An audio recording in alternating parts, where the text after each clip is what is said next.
Have you ever stopped to think about the way you simply exist?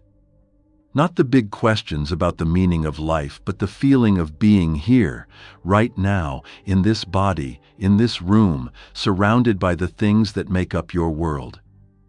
It seems obvious, but have you really paid attention to how it all intertwines? The philosopher Martin Heidegger dove deep into these questions. He believed that we can't separate ourselves from our surroundings or the constant flow of our experiences.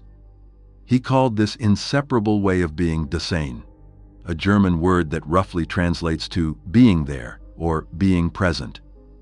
And guess what? He believed this seemingly simple way of existing holds profound truths about who we are and our place in the world.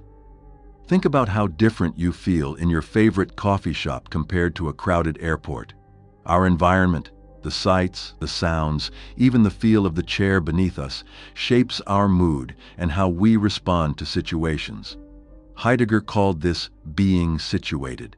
We are always somewhere, both physically and emotionally. But it goes deeper than that.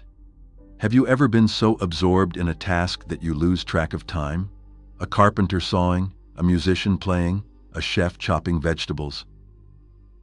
When we're fully engaged, it feels like the tools become extensions of ourselves. Heidegger saw something special here.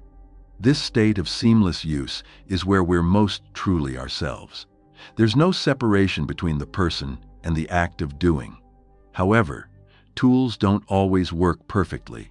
When something breaks, we're forced to step back and view it as a separate, problematic object. That shift is a core part of how we understand the world. Think about learning a new skill for the first time, clumsy and full of analyzing each individual step. With practice, those steps become fluid, almost automatic. We go from thinking about the how to simply experiencing the results of our actions. Of course, we don't exist in a vacuum. Imagine trying to survive alone in the wilderness. Our lives are a constant dance with other people. How they make us feel, their expectations, even just navigating a busy city street. Others are woven into our very experience of the world. We influence them, and they influence us.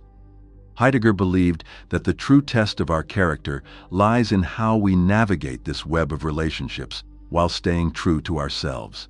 It's hard. The constant chatter of social norms, the pressure to fit in, and the temptation to compare ourselves to others can pull us away from finding our own path. Throw life's big, scary questions into the mix, the fleeting nature of time, the inevitability of death, and things get really complicated. Heidegger saw anxiety not just as a negative emotion, but as a sign that we're confronting the vastness of possibility.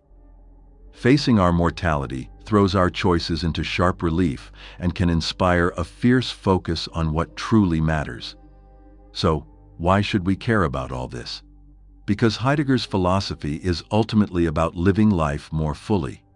It's about paying attention to the details of our everyday experiences, finding meaning in the ordinary, and embracing the messy, intertwined nature of our existence.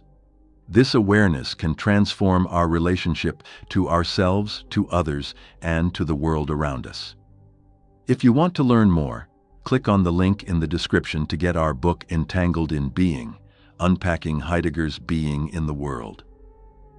We'll take an even deeper dive into Heidegger's ideas and explore how they can offer practical guidance for finding purpose and fulfillment in the modern world.